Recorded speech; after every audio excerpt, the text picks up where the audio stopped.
Данный объект – банный комплекс, который одновременно служит гостевым домиком. Задача заказчика была поставлена с минимальными затратами выполнить систему отопления, водоснабжения и канализации.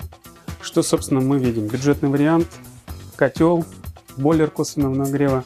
У котла существует трехходовой клапан, который переключается на отопление либо на нагрев горячего водоснабжения.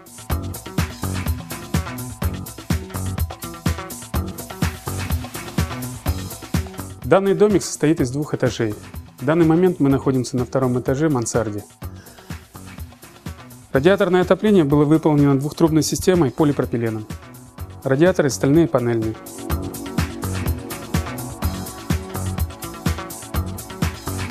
Вот по этому комнатному термостату происходит управление системой отопления. Как правило, он ставится в основном помещении, в данном случае в гостиной, в комнате отдыха. Сейчас мы находимся в парилке. В парилку мы тоже установили радиатор для того, чтобы в случае необходимости в течение получаса у нас парилка была уже нагрета.